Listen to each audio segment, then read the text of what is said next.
gals, welcome back to this channel slash podcast. And yes, I am not in my studio right now, as you can see. I'll be discussing with you as to why I wasn't able to make content last week and some exciting news. So stay tuned. But the fruit of the Spirit is love, joy, peace, patience, kindness, goodness, faithfulness, gentleness, self-control. Against such things there is no law. Hey gals, welcome to this channel slash podcast inspired by Galatians 5:22 to 23. Of course, we talk about how we can bear good fruit for God's greater glory. Well, what are we waiting for? Let's begin. And we're back. Hey gals, welcome back to this channel slash podcast. Yes, so the reason why I wasn't able to post video content or audio content simply because I had material. Okay, I had material, but the problem was that it all didn't work for some reason. My Adobe Audition didn't work. My video's audio was just horrible. I only had the intros, but not the actual reflection or the meat of the content. And so ayun, babawi ako this week. Yay! So hopefully I really get to edit this and post this on our YouTube channel and our podcast on Spotify. So yes, I did post about exciting news, and I'm happy to share with you that I just got hired. Yes, your girl got hired, praise the Lord, in another local radio station. Now, to those of you who don't know, I started out this YouTube channel actually as a radio DJ. This is way back. I took down the video. It was like how to be a DJ, and I was starting out in that career. And last year, mid-year, as the pandemic was getting worse, I quit my job to focus more on the ministry and etc. And it's been good. In between that, I've been doing, of course, ministry, youth ministry, posting Christian content, and freelancing as a voiced artist on Fiverr and on I Am Saved by Grace, working with a Christian brand and etc. rather. So this has come a shock to me. It was our last week of April. So I was I was planning to apply as an online English tutor, ESL as they would call it these days. And so I was getting ready to apply and all that. And then one of my friends who worked at this local radio station, sabi niya, "Do, naghahanap kami ng female DJ for this time slot." Eh, sabi ko, "Really?" And I said, at first I said, "No, I have other plans, blah, blah, blah." But then I thought, hey, why not? Let's just try, let's just see. And I did believe that if God has given it to you, it really is for you. And if it's not, it's not. So I gave it a go. And I was nervous because it took the final results parang mga 1 week pa. So after 1 week, my friend said, "Hey, you know what? We want you." And I was so happy, and I really thank God, and I'm like so grateful because the circumstances, there were definitely other DJs that were, I would say, more qualified, and yung magaling na talaga sila. Yung sa akin medyo we're still a newbie, we're still a rookie in this field, I really would say, even if with my experience last year in another local radio station. And so it was such a shock to me. It was such an unexpected blessing. I thank God. I was like, oh wow, this changes everything. I mean, my plans and all that. So it really did change. And last week I started out working the first week of May, at first just doing time checks and everything. Of course, I was caught by surprise, but I was so grateful and so thankful. So I got into the job every day. I would do my shift slowly but surely. You know, getting used to being on air again. Matagal-tagal na. Oh my goodness. Of course, I was nervous, but I'm determined to prove that I'm worth it. Yung ganon, that I was worth it for the job. how do I say this? God, we could never really know God's plan. Sometimes, I'm sorry, putting the key in the car.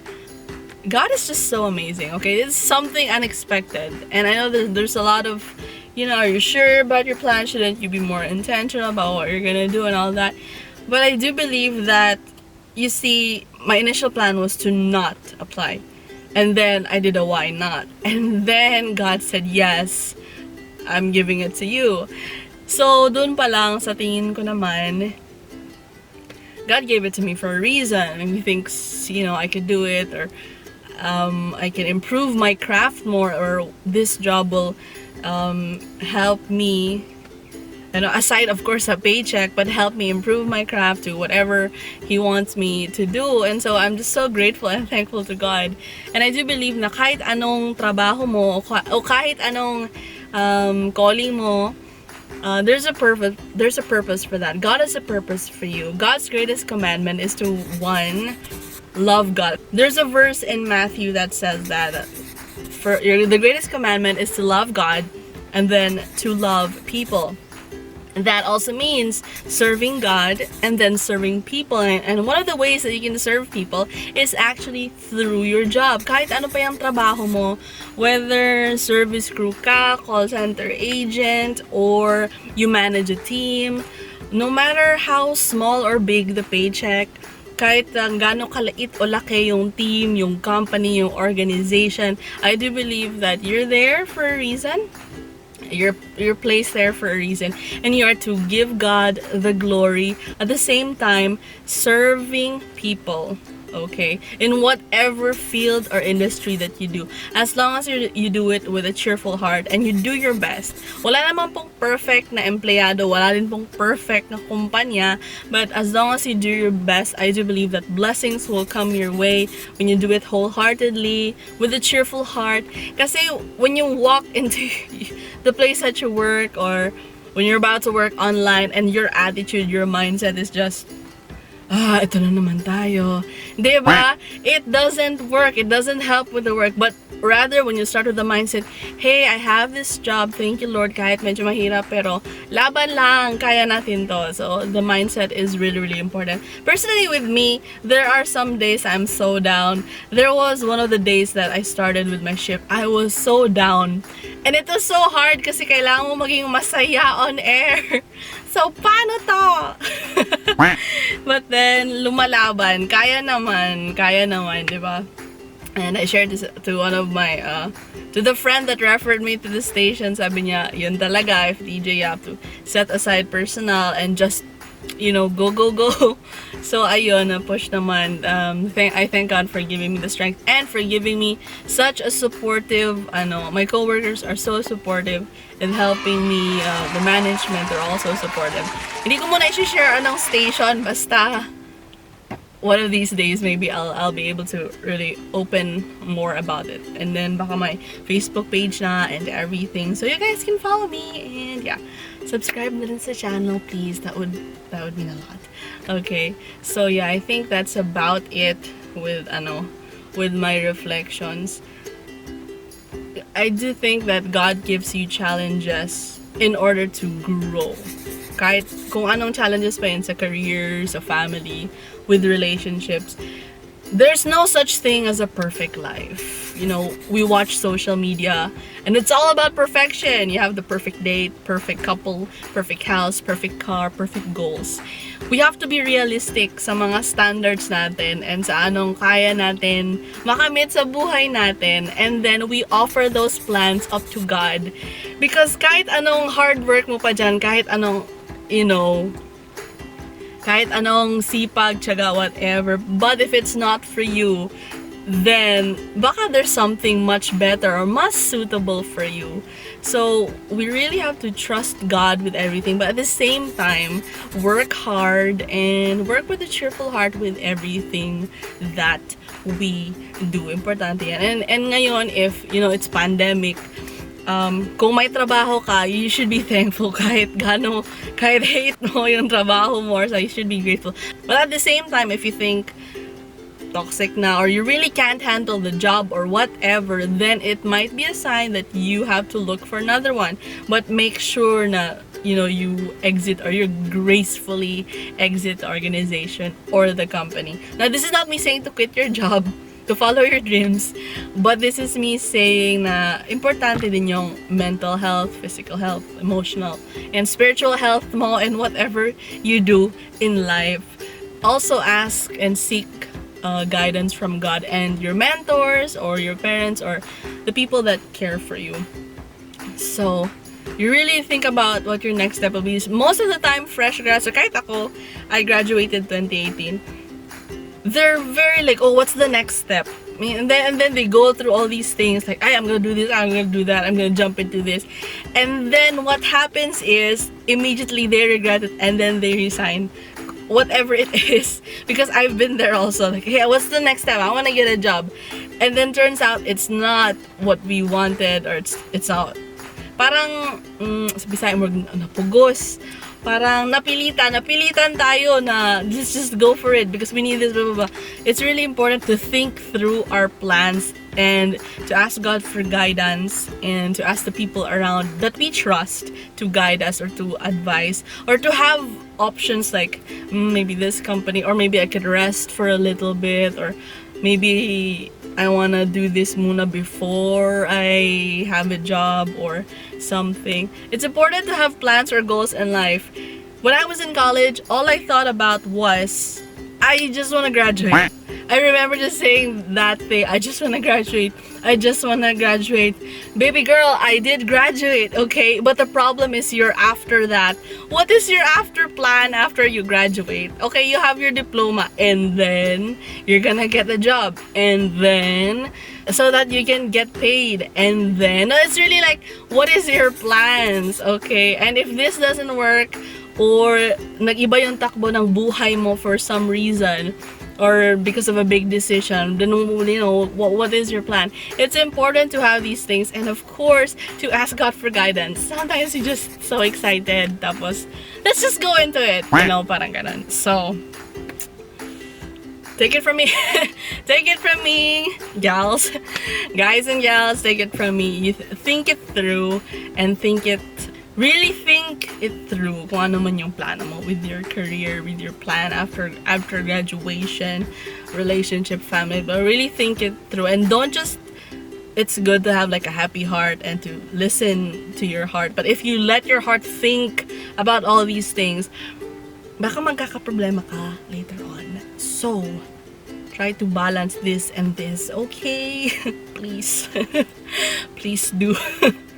Ayaw natin magkamali kasi minsan the consequences are much heavier than the decision that we made. And ayun, mga deep life talks na po tayo. So yes. Okay, I'm really sorry I do not have a script for this video or this podcast. I just have my camera and I'm in my car, and after a few hours I'm gonna go back in a while I have to prepare for what I'm gonna say because I have all this, I have to follow a certain program, and for me in this job every day is a challenge kasi ito I have to do this and I have to improve, blah blah blah blah blah, but it's exciting and that's what I love about it, and so I'm really just excited. And I hope you guys are doing well as well. I hope you guys are safe. Kumusta sa trabaho nyo, your mga love life and everything. We will definitely have more content, and I think I'll be posting more relatable content as well. Yung hindi lang ako nasa studio. You get to see more of me, as D. So yes, this is your girl D. You guys can call me D if you're from the channel or from the podcast. I will chika more about it soon, about the being a DJ, but more on the reflection tayo ngayon. Okay, so what should be your takeaway on this? Number one, God's plan may be entirely different from yours. And if it's for you, if He has given it for you, it's really for you. Number two, love God, love people the same way that you serve God and then you serve people. Work with a cheerful heart. And number three, think it through. Kahit anong plano mo sa buhay mo, please think it through. Hindi pwede lang basta graduate lang ako. No. Hindi na pwede ganyan. Think it through, like, and also don't be too hard on yourself if hindi mo ma-reach yung plans mo, but at least you had a plan, tsaka may backup ka, kaysa wala kang plano. Your plan is like your map. I've always believed that the failure to plan is a plan for failure. So ayun, let's do more on the planning, of course, with God's guidance and the people we trust the most as well. So yeah, I think that's about it for this vlog and podcast. Kailangan ko pa mag-practice mamaya kasi Bisaya, laban lang dyan tadayog dong. Ay! So yeah, you're seeing more of my character now, my other side. So yes, wish me luck. Wish me all the best, guys. I'll see you in the next vlog and podcast. Make sure to subscribe and like this video, or follow us on our social media accounts, which will be mentioned in the extra. So yeah, I have to practice now. So that's it for this video and podcast. And remember to always bear good fruit for His greater glory. Bye! See you next time! Well, that's it for now. Till next time. Oh, it would mean a lot to us if you would support these following Facebook pages. Our Facebook page at Bear Good Fruit Gal, an online women's boutique at Gal522PH, and a charitable Christian organization at I Am Saved by Grace PH. You can also buy their items and merch to support their ministries. Anyway, that's about it for now. Make sure to subscribe and click that notification bell so you get notified about new videos. Okay, this is final. Bye for now. God bless you. Okay na ba yun? I'm sweating. Yan! I'm sweating. I'm so sweating.